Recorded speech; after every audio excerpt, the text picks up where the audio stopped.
애틀랜타 라디오 코리아 6월 9일 금요일 오늘의 한 뉴스입니다. 도널드 트럼프 대통령이 백악관 기밀문서 유출 의혹 사건과 관련해 재판에 넘겨졌습니다. 트럼프 전 대통령은 지난 3월 성추문 입막음 돈 지급 사건으로 미국의 전현직 대통령 중 처음으로 형사 기소된 데 이어 다른 사건으로 형사처벌을 받을 위기에 처했습니다.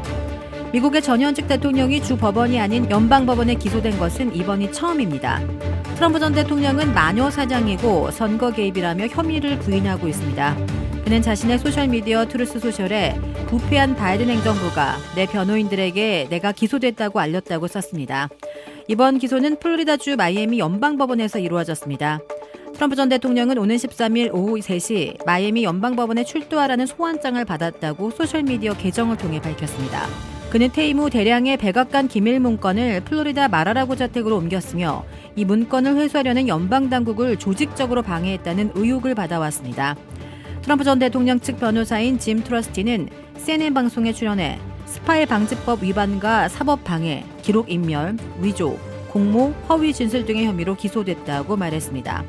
앞서 미 법무부가 임명한 잭 스미스 특별검사는 2021년 1월 6일 연방의회 난입 사태와 함께 트럼프 전 대통령의 플로리다주 마라라고 자택에서 압수한 기밀 문건에 대한 수사를 벌여왔습니다. 조지아주에 건설 중인 현대차 미국 전기차 전용 공장이 당초 목표보다 일정을 앞당겨 내년 10월부터 전기차를 생산할 예정입니다. 현대차는 작년 10월 조지아주 사바나 인근에 전기차 전용 공장을 착공하면서 2025년 상반기에 공장을 완공해 생산을 개시할 것이라고 목표 일정을 제시했습니다. 그러나 인플레이션 감축법 IRA에서 전기차 보조금 지급 대상을 북미에서 최종 조립된 전기차로 확정하고 전기차에 장착되는 배터리에 대해서도 엄격한 조건을 부여하자 현대차는 미국 내에서 전기차 생산 시기를 앞당기기 위한 방안을 강구해왔습니다. 팻 윌슨 조지아주 경제개발부 장관은 조지아주 사바나 인근 브라이언 카운티의 현대차 공장 건설이 예정보다 몇 개월 이상 빨리 진행되고 있다고 밝혔습니다. 그러면서 이는 2024년 10월부터 이 공장에서 현대, 기아, 제네시스의 전기차가 생산되는 뜻이라고 전했습니다. 포드에 이어 GM도 전기차 선도업체 테슬라의 급속 충전기 슈퍼차저를 공유하기로 했습니다.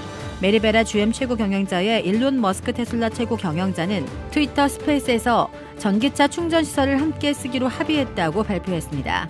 이에 따라 GM 전기차 운전자는 내년 초부터 미국 전역에 설치된 테슬라 슈퍼차저 12,000개를 이용할 수 있게 되었습니다.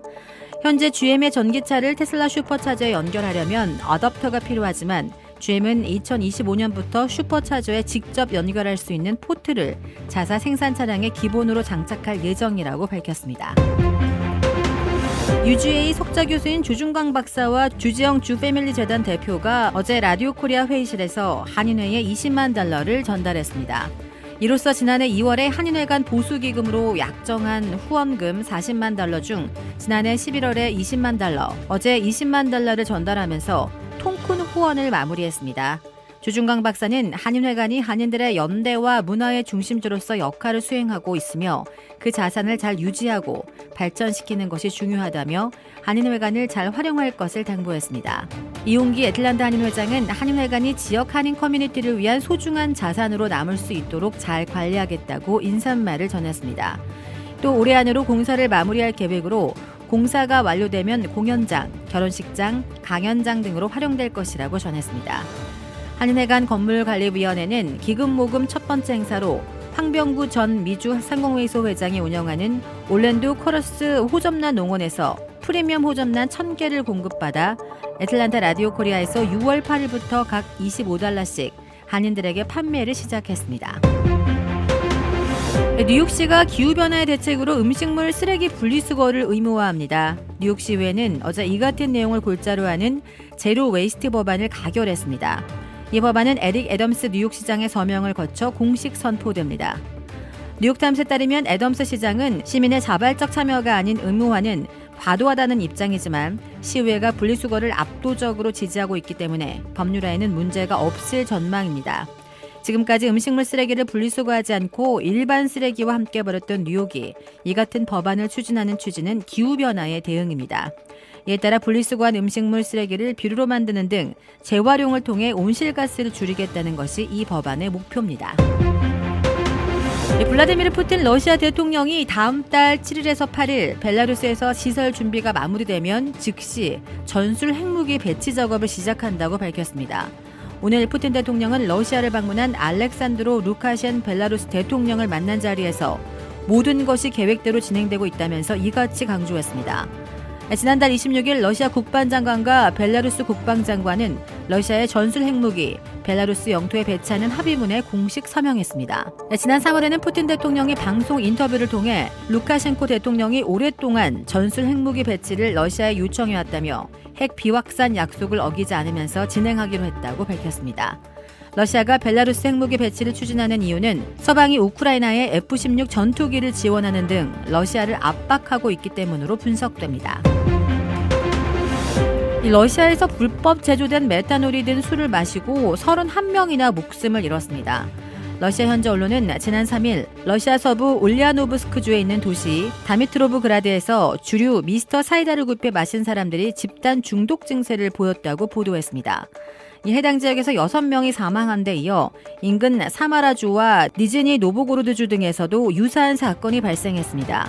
러시아 보건부에 따르면 현재까지 불법 제조술로 피해를 입은 사람은 101명이며 이 가운데 31명이 사망했습니다. 사건 발생 후 러시아 보건위생검역당국은 17개 지역에서 해당 제품을 압수하고 판매와 운송 공급 등을 중단하라고 명령했습니다. 러시아 연방수사위원회는 해당 주류를 생산한 사마라주 공장 업체 관계자 등을 상대로 수사를 벌이고 있습니다. 주택 구매뿐만 아니라 커머셜, 웨어하우스, 비즈니스 건물까지 부동산계의 큰손 이주환 부동산. 크레딧 카드 빚 최대 80%까지 탕감. 크레딧은 지켜드리고 빚은 줄여드리는 O3 컨설팅이 오늘의 한 뉴스를 후원합니다. 이상 애틀란타 라디오 코리아 6월 9일 금요일 오늘의 한 뉴스의 고지선이었습니다.